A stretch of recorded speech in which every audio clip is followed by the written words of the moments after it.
Tabor Talk. So I'm bundled up. It's not cold. It's going to be beautiful today.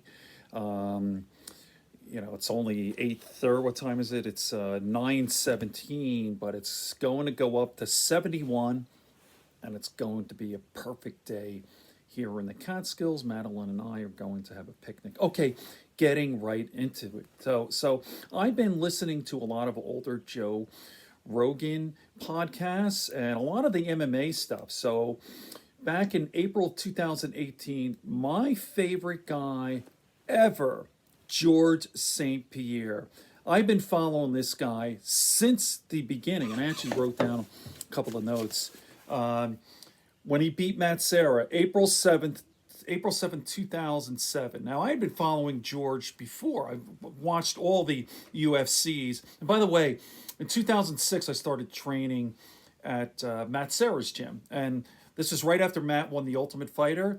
And then he had the fight set up for, well, actually, initially it was supposed to be Matt Hughes and George St. Pierre, but George St. Pierre, the second time, just fucking crushed him, destroyed him. And so there you go. Matt Serra to fight George St. Pierre. And then it was canceled first, then it was pushed to April 7th, 2007, and shocked the world. The biggest upset in all of UFC MMA history. And I was right there. I was talking, I wasn't there with Matt. I mean, I was one of his students at his gym.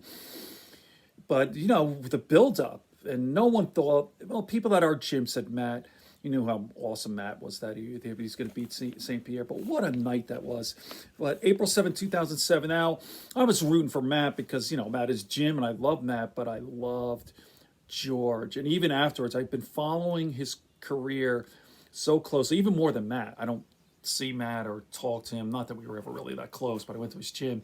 But I've been following very closely George St. Pierre's career.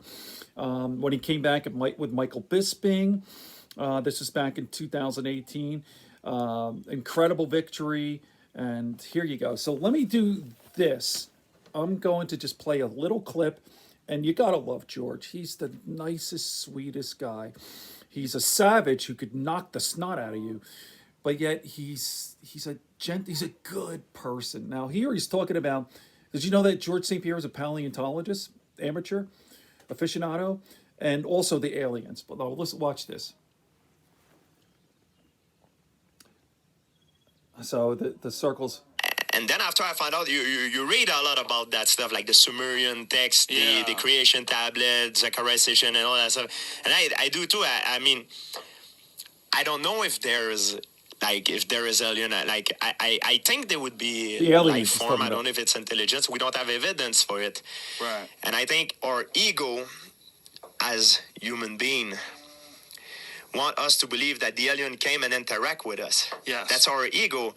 But if they're that far in advance from us and they come from a different world, maybe they don't want to interact because we have nothing to offer them. They're not going to kidnap the farmer and ask him what kind of suspension he's wearing. You know what I mean? Like they think, you know what I mean? It's But think about what you just said about paleontology. I mean, we're paying attention to stupid fucking lizards that lived 65 million years ago. It's true.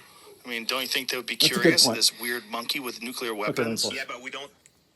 So by the way, I do sometimes pull some clips and put it here on Tabor Talk, but really it's the best to just listen to the whole podcast because it's out of context and all this. I know everyone does it and it's fun and all that. But man, if you have not heard the George St. Pierre interview, he's been on Joe's show at least 3 times, 2, maybe twice. But this one, 2018, after his victory, Michael Bisping, 4,172,316 views. Look at all the comments, 9,200 comments, and it's all love. Everyone loves George. He's just the most awesome guy. Let me go back to what Matt Serra was saying. Matt Serra at the time, this is 2006, 2007, hated Matt Hughes with a passion, and it was real. All the shit talk, that Matt Serra was a master at it, and he really did not like Matt Hughes. He said he reminded him of some fucking jock asshole from high school. Not that Matt Serra's ever picked on. Matt Serra was the number one guy in high school. By the way, I grew up, not to digress, but Long Island. Everyone knows from Long Island, Matt Serra was the toughest guy around. Small guy, as we know, but man, was he fucking badass. Even before his Brazilian Jiu-Jitsu training and all that.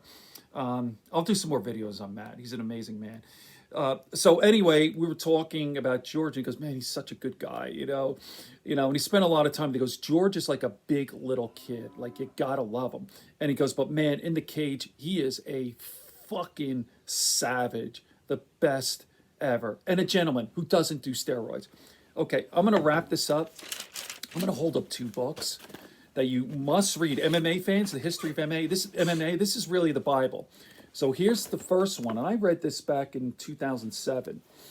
No Holds Barred by Clyde Gentry, the second, I believe, if his name is. But Clyde Gentry, it doesn't matter. The third. This first one here is Chuck Liddell, and then this is the second edition, or may even be the third edition to No Holds Barred. And I'm reading this again. I've not read this one, but I read this one a couple of times, and I'm reading it again. If you love the sport of UFC, MMA, all of it, combat sports, you got to read these 2 books. All right, I'm 6 minutes in. Have a great day, everyone. Good friends, good books, and a sleepy conscience. George St. Pierre is the shit.